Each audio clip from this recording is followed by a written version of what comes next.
Donc voilà, les 3 films vont...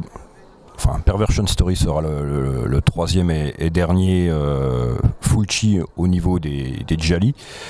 Enfin, je dis une bêtise parce qu'il y en aura un 4e qui lui par contre était déjà sorti en France en DVD. Et bon, je l'annonce, on va dire ici, donc ce sera l'Emmurée vivante. Voilà. Donc c'est aussi un film qui me tenait particulièrement à cœur parce que j'aime beaucoup, quoi. C'est vraiment l'ambiance qu'il y a dans ce film est assez extraordinaire, onirique, je trouve. Il y a l'imagerie, voilà, il n'y a pas non plus de scène gore comme il y a pu y avoir 2 ans après en 79 pour l'Enfer des zombies, mais voilà, il y a quelques scènes qui sont un peu malsaines, mais vraiment je le trouve magnifique, ce film. Donc voilà, je voulais le voir dans de bonnes conditions chez nous et puis faire plaisir aux amateurs de Fulci. Voilà, bon, ça c'était à titre personnel. Je pense que Stéphane c'est la même chose, il vous dira sans doute pareil. Et voilà, 4 films de Fulci. Alors est-ce qu'il y en aura d'autres après ? Je n'en suis pas sûr parce que je pense qu'au niveau de la France on a fait le tour des Gialli comme des films d'horreur. Ensuite, qu'est-ce qu'il resterait ? C'est peut-être ces westerns, mais ces westerns sont déjà sortis en DVD. Bon, j'aime beaucoup Le Temps du massacre. J'aime les 4 de l'Apocalypse, même si voilà, j'aime un peu moins quand même. Il y a le diptyque Cro-Blanc et le retour de Cro-Blanc qui sont très sympas, mais qui sont un peu plus pour le grand public. Ça visait le public enfantin, mais il y a quand même des scènes assez dures dedans, ce qui est assez paradoxal. Et à part ça, bon, voilà, je pense que il y aurait peut-être le Miel du diable à sortir. Voilà, bon, après, si c'est nous, pourquoi pas, si c'est quelqu'un d'autre, mais après, c'est pas non plus un film qui est extraordinaire, mais qui est sympathique. Quant au film de fin de carrière, voilà, je pense qu'on peut s'en exonérer, mais après les fans purs et durs, peut-être qu'ils les attendent, j'en sais rien, mais à titre personnel, c'est pas ce qui me branche. Voilà. Et au niveau de la France, je pense qu'on aura fait le tour de Fulci. Voilà, entre éditeurs, on aura fait le job. Voilà. Ça nous aura motivés. Et puis surtout, moi ce que j'aime, c'est pouvoir faire découvrir aux gens un nouveau public. Et même à ceux qui connaissent, c'est-à-dire les redécouvrir dans de très bonnes conditions. Voilà. Et alors finalement, retour au départ, Fulci c'est une passion. Pourquoi Fulci plus qu'un autre ? Qu'est-ce qui toi, te séduit chez Lucio Fulci ? Alors moi je ne suis pas fan. Je suis fan de rien. J'aime les réalisateurs, j'aime les acteurs, mais je ne suis pas le fanatique. Voilà. C'est Fulci, ça aurait pu être un autre. J'aime ces gens-là. Voilà. Mais il n'y a pas de fanatisme chez moi. Je ne vais pas non plus tout collectionner parce que c'est Fulci. J'ai des choses, évidemment. J'ai des jeux de photos, des synopsis. Je ne suis pas un collectionneur d'affiches. J'ai des bouquins, mais voilà, je ne suis pas le fan. Parce que j'estime que un Fulci est très bon, mais il y a d'autres très bons réalisateurs. Donc voilà, mes choix sont très éclectiques. Il y a du Sergio Martino, il y a du Enzo Castellari. Je les mets un peu tous sur le même pied d'égalité. Voilà, je sais qu'il y a des fans absolus de Fulci, comme il y a des fans de Argento, mais c'est pas mon cas. J'adore, mais j'aime pas être fanatique de quelque chose. Voilà. Alors pour moi c'était ce petit rêve de sortir ces films. Et c'est acté maintenant où ça va se terminer. Et on passera à autre chose, parce que c'est ça aussi la vie. Le cinéma, c'est cyclique. Et à un moment donné, on passe à un autre sujet. Voilà, peut-être qu'un jour, il y aura du Castellari chez nous, ou du Sergio Martino, ou je ne sais pas, ou des réalisateurs un peu plus obscurs. On a sorti des films de certains réalisateurs qui sont quasiment inconnus en France. Alors... voilà, le choix est vaste. Je veux dire, ça ne s'arrête jamais, en fait. Voilà. En effet. Non, mais c'est vrai que je pense que Fulci, on a fait le tour et on peut vraiment vous féliciter les éditeurs parce qu'il y a un super travail. C'est compliqué d'avoir des beaux masters, et notamment pour les Fulci, et les bonus, comment ça se passe? Vous les achetez, vous les créez? Comment ça s'est passé pour les bonus des Fulci? Parce que les éditions Chaque Film sont très fournies en bonus, interviews, etc. Donc comment ça s'est passé un petit peu? Alors les bonus, enfin on va parler français, normalement on dit les bonis, mais bon, personne n'utilise ce mot, mais bon bref. C'est toujours une histoire, hein, les bonus. Hein, voilà, en tout cas, on en a fait nous-mêmes. On en a fait, on va dire, entre guillemets, sous-traité par un ami, Federico Cadeo, qui est en Italie, qui maîtrise parfaitement le français. Donc, au niveau de la conversation, c'est tout à fait simple.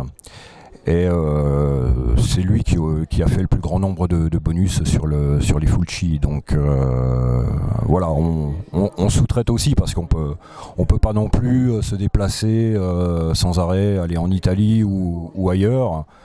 Voilà, quand ça a été possible de faire en France, on l'a fait. Voilà, et voilà, on essaie de faire au mieux. Je sais que les bonus, ça n'intéresse pas tout le monde. Voilà, moi au début du DVD ou du Blu-ray, je regardais pas toujours tous les bonus, j'étais pas toujours client. Là, depuis qu'on fait, je m'intéresse plus. Voilà. Et pour le cinéma bis, c'est toujours intéressant d'avoir des retours des gens. Et puis, ce qui est sympathique aussi, c'est que quand on interviewe un réalisateur ou un acteur, surtout les acteurs, ils vont vous dire c'est quand même fou parce que je pensais pas qu'après toutes ces années-là, les gens seraient encore intéressés. Voilà, eux tournaient ça, il faut savoir qu'ils tournaient ça à la chaîne. D'accord, ils faisaient pas de l'art. C'était du cinéma commercial, d'exploitation, et ils passaient à autre chose. Quand un tournage était terminé, ils embrayaient sur un autre, et puis voilà, c'était la vie. Ils se disaient pas qu'ils allaient faire un chef-d'œuvre, hein, ces gens-là. Maintenant, tous ces films sont reconsidérés. Enfin, pas tous non plus, hein, faut pas exagérer. Il y en a certains qui sont toujours considérés comme de mauvais films, hein, dans le cinéma d'exploitation italien comme dans d'autres pays. Mais voilà, les acteurs sont contents, ils sont un peu remis en avant par toutes ces éditions, que ce soit françaises ou étrangères, hein. Et ils se disent voilà, j'ai quand même encore un public, il y a des fans entre guillemets qui s'intéressent encore à moi. Voilà, et malheureusement, il y en a beaucoup qui sont disparus. Et ça, c'est aussi un petit regret parce que on a perdu aussi toute une mémoire. Parce qu'on a laissé des gens, voilà, qui un petit peu en déshérence comme ça, alors que on aurait pu faire quelque chose, même avec nos acteurs français. Voilà, j'ai discuté par exemple avec Stéphane. Je prends un exemple d'un acteur français qui justement a tourné avec Lucio Fulci, qui s'appelle Maurice Poli. Alors je ne sais pas si vous connaissez Maurice Poli, il a énormément tourné en Italie, il a eu un début de carrière en France, Il a joué par exemple le méchant dans la première saison de Belle et Sébastien. Voilà, donc époque de l'ORTF. Et ce monsieur est toujours en vie. Et rien n'a été fait concernant cette personne. Je ne connais pas d'interview, même en Italie, sur lui. Il faut savoir que son dernier film doit dater de 2014, qu'il a tourné en France avec un jeune réalisateur français, qui auparavant l'avait fait tourner dans un court-métrage qui me semble que ça s'appelle La Main Noire, et puis son film en 2014 s'appelle Cruel. Et j'étais très étonné de voir Maurice Poli au casting de ce film. Je me suis dit, mais c'est quand même fou. Comment ce jeune réalisateur a-t-il retrouvé Maurice Poli? Et dans son film, il y a aussi Hans Meyer. Hans Meyer qui a un second rôle du cinéma français, un acteur allemand installé en France. Il y avait aussi Yves Afonso qui est mort depuis, malheureusement. Mais dans ce casting, voir trois figures quand même du cinéma commercial, on va dire, et Maurice Poli. Alors là, j'étais très, très surpris. Et d'ailleurs qu'il soit encore en vie, bon ça j'en doutais pas, parce que je pense que j'aurais été au courant s'il était décédé, mais voilà, je pense qu'il y a quelque chose à faire avec ce monsieur. Je sais pas depuis 2014 dans quel état de santé il est, mais voilà, il a contribué quand même au cinéma. Il a fait des films d'espionnage, il a fait des westerns italiens, il a tourné des films d'horreur. Donc réalisation de Lucio Fulci, ou production de Lucio Fulci. Il a tourné avec Mario Bava. Il a fini sa carrière fin des années 80 ou début des années 90 dans beaucoup de films érotiques italiens. Et puis le revoir dans un film français, c'est quand même étonnant. Donc voilà, moi, à titre personnel, j'aimerais vraiment qu'il y ait quelque chose de fait, genre une interview carrière sur cette personne-là. Alors que nous, on le fasse, ce serait très bien. Je pense pas que quelqu'un d'autre le ferait. Et si cette personne vient à partir, eh bien voilà, il y a toute une mémoire qui sera partie à jamais. Voilà. Non, c'est vrai. Ouais. Au boulot. Ouais, on va essayer. Justement, interview, il y a assez peu de choses qui ont été filmées de Lucio Fulci. Vous avez pu avoir des documents, c'est dur à trouver Alors il y a quand même des documents. Après, voilà, c'était souvent sur ces films gore. Donc nous, on va pas faire de répétition non plus. Hein. Tout a déjà été dit, fait ou vu sur Lucio Fulci. Voilà. Après, sur sa période Gialli, il y a peut-être moins de choses. On a quelques documents, mais il n'y a pas pléthore non plus. Donc voilà, il a surtout été reconnu avec ses films gore, et encore, il a été considéré longtemps comme un tâcheron, on va dire, malheureusement, et puis comme une sorte de concurrent à Dario Argento, même si c'est un peu idiot, je trouve. Et il a été réhabilité il y a quelques années, une dizaine d'années, je pense, on va dire, et puis on l'a appelé le poète du macabre. Voilà. Après, pour moi, c'est un peu fourre-tout, ça veut tout et rien dire. Mais je pense que tout a déjà été fait, dit avec sur Lucio Fulci. Hein, donc voilà. Après, nous, ce qu'on a pu récupérer, on l'a fait.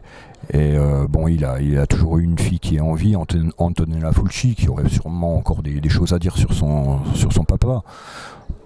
Voilà, je pense que ça, rien n'est mort le concernant. Tout, ça va continuer encore pendant des années. Et puis peut-être que dans quelques années, il y aura des 4K de Fulci. On redécouvrira encore.